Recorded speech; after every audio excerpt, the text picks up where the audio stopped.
The one that converts to Islam embraces the folds of this faith because they choose to voluntarily submit and surrender to the will of God in exchange for the ultimate acquisition of peace and contentment in this life and in the hereafter. The one that is converting accepts the Islamic belief that in order to achieve true peace of mind and surety of the heart, one must submit to the ultimate Creator, the one true God, and live according to His divinely revealed laws.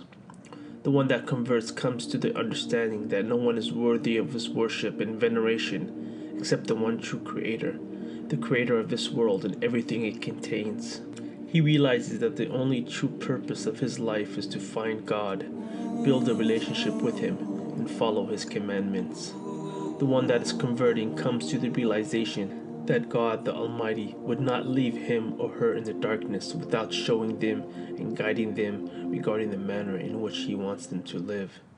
To this end, He, God, chose messengers and prophets throughout history to send to different nations at different times to communicate His message to humanity, to demonstrate how one should live and to teach mankind about Himself. In addition, these prophets came with glad tidings, stating that whoever worships the one God without any partners and lives a righteous life while obeying God's commands will enter paradise eternally. And whoever worships anyone other than Allah and does not follow God's commandments will enter the hell eternally. Islam is not a new religion, but rather embodies the eternal act of submitting to the will of God. It is, indeed, the only acceptable religion in the sight of God. Islam is the true natural religion and offers the same message revealed through the ages to all of God's prophets and messengers. The one that is converting realizes that Islam will change his or her life for the better, and that Islam will provide the light to guide them in their life as well as grant them true salvation from the eternal hellfire. The one that searches for his purpose in life as well as for his Creator and is sincere and curious to learn the truth, that person will eventually be guided to the truth by the will of God and by His mercy, love, and justice. God guides whom He wills and whom He pleases. My dear brother or sister, if you have the desire to be Muslim and have a strong conviction and belief that Islam is the true religion of God, then you are ready to embrace the folds of Islam. In Islam, every action begins with one's intention, so one starts by setting the intention in their heart to embrace Islam for the sake of God alone. It's highly recommended that you take a bath or a shower to symbolically purify and cleanse yourself of your past life and your past sins. It's also recommended that you wear good clothes on the day of conversion. Unlike other religions, the act of converting to Islam does not involve any rituals, ceremonials, nor baptisms.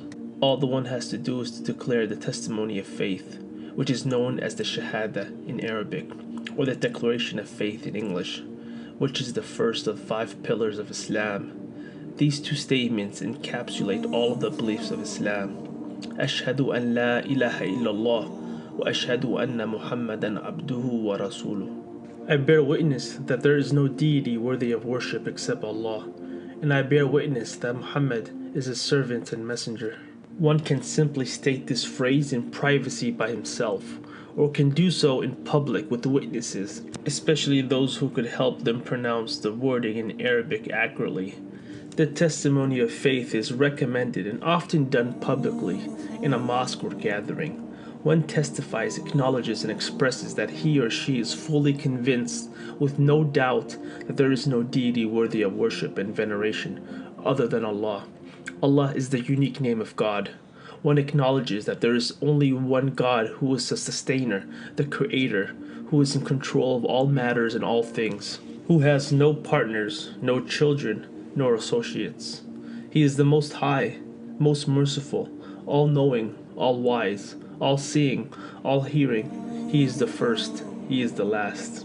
One also testifies and acknowledges that Muhammad, peace and blessings be upon him, is the last and final messenger of God, who was sent to relay the same general message as the prophets before him.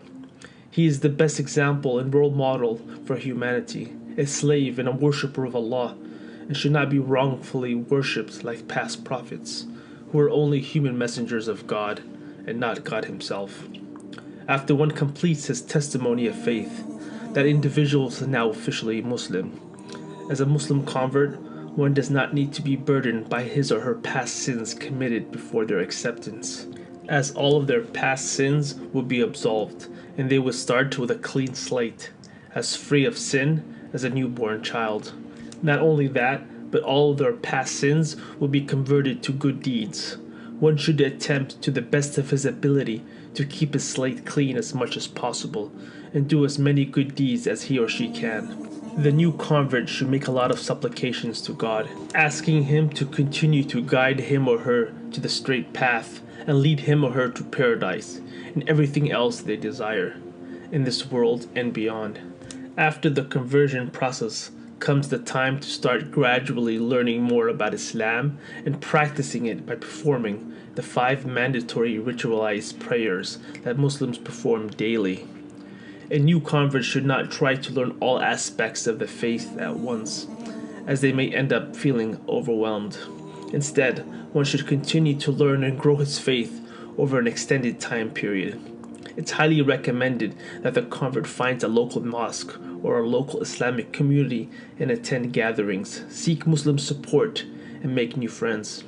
One should also start to give charity and fast in the month of Ramadan, both of which are mandatory upon every Muslim.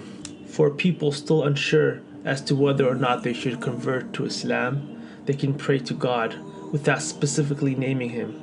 Just pray out and say, "Oh, you who created me, please guide me to the truth."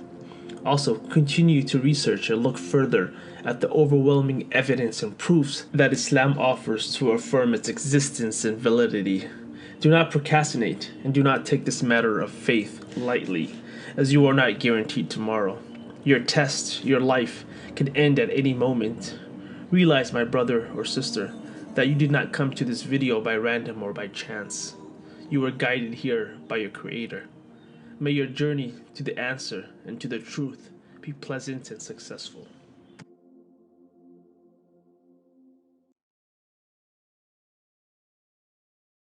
Our Prophet narrated, "Whoever guides another to a good deed will get a reward similar to the one who performs it."